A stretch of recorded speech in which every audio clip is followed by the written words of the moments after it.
बिस्मिल्लाहिर्रहमानिर्रहीम। अस्सलाम वालेकुम दोस्तों, दुनिया में तमाम मज़ाहिब के मानने वाले, चाहे वो हिंदू हों या मुसलमान, ईसाई हों या यहूदी, सब का मौत पर इत्तेफाक है।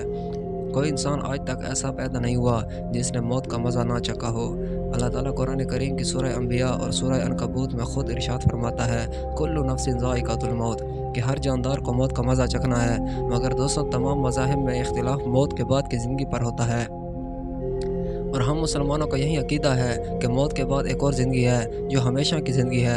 रोज़े क़यामत हम सबको दोबारा ज़िंदा किया जाएगा।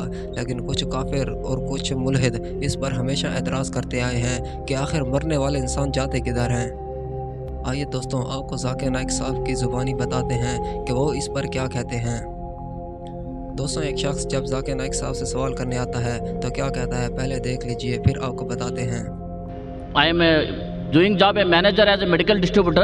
My question is, where is dead one? What happened to them?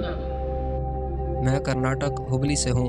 मैं मेडिकल डिस्ट्रीब्यूटर के तौर पर मैनेजर की नौकरी कर रहा हूँ। मेरा सवाल ये है कि जो लोग मर गए हैं वो कहाँ जाते हैं और उनके साथ क्या हुआ होगा।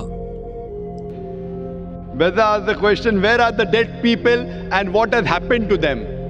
As I mentioned in my earlier answers, that Allah says in Surah Mulk, chapter number 67, verse number 2, Allazi khalaqal mauta wal hayata, that Almighty God has created death and life to test which of you is good indeed. So this life is the test for the hereafter.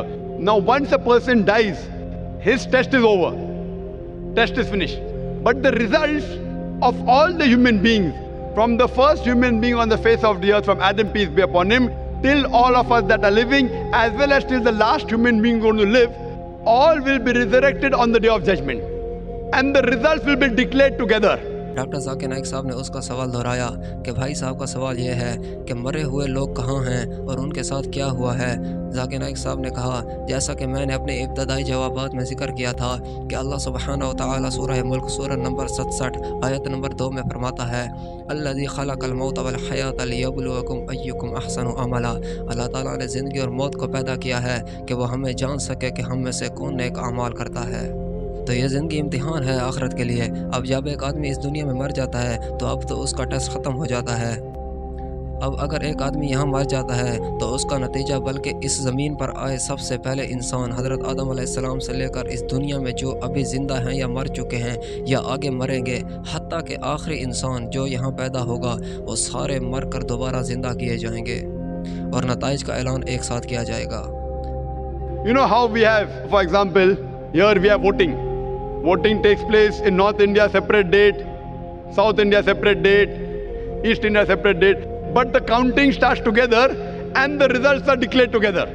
So similarly here, this test has taken place, but the Malik Yawmuddin, he is the master of the day of judgment. The day of judgment will be together. Hisab kitab, who's right, who's wrong will take place together, and then depending upon your good deeds or bad deeds, have you obeyed the commandments of Almighty God or not, you may go to heaven or hell. आपने कहा मिसाल के तौर पर यहाँ हम vote डाल रहे हैं। अब शुमाली हिंदुस्तान में वोटिंग की अलग तारीख़ होती है, जनूबी हिंदुस्तान की अलग तारीख़, मशरक़ी हिंदुस्तान की अलग तारीख़, लेकिन गिनती एक साथ शुरू होती है और नताइज का ऐलान एक साथ ही किया जाता है। तो इसी तरह यहाँ ये इम्तिहान है, लेकिन मालिक यौमिद्दीन क़यामत के दिन एक साथ हिसाब लेगा। हिसाब किताब इकट्ठा ही होगा। कौन सही है कौन गलत है, इसका हिसाब उसी दिन इकट्ठा होगा। तो ये बंदे के ऊपर मुनहसर है कि वो नेक अमाल करता है या बुरे अमाल करता है, क्या उसने अल्लाह के हुक्म पर अमल किया है या नहीं। इस दिन सब इंसान फिर जन्नत या जहन्नम में जाएंगे। So all of us would be resurrected. At present they are dormant. Dormant, that means they have died, but they'll be resurrected. Almighty God will give them life again on the day of judgment. So all the human beings will be resurrected, and on the day of judgment, Allah says in the Quran that no one would object to the justice of Almighty God. लिहाजा साहब को उस वक्त ज़िंदा किया जाएगा। ये एक गैर फ़आल बात है, मतलब कि सब इंसान तो मर चुके हैं लेकिन वो दोबारा ज़िंदा होंगे।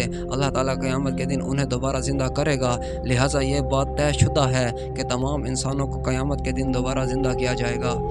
अल्लाह ताला कुरान करीम में फरमाता है कि रोज़े क़यामत अल्लाह ताला के इंसाफ पर कोई एतराज़ नहीं करेगा।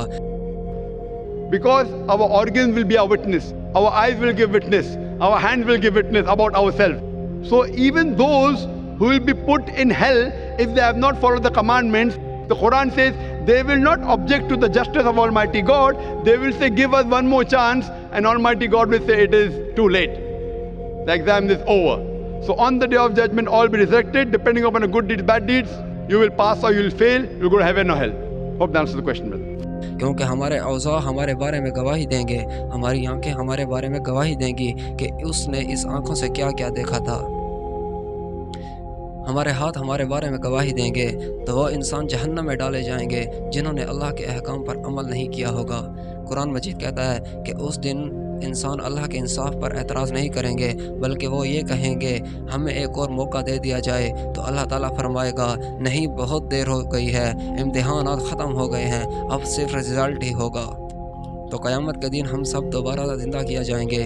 उसी दिन हमारा नामा अमाल देखा जाएगा, उसी दिन हमारी नेकियां और बुराइयां तोली जाएंगी, उसी दिन ही पता चलेगा कि हम पास होते हैं या फेल, और उसी ही दिन हमें या तो जन्नत में या फिर जहन्नम में डाला जाएगा। दोस्तों, वीडियो अच्छी लगी हो तो वीडियो को लाइक करके चैनल को सब्सक्राइब करना मत भूलिएगा। अल्लाह हाफिज़।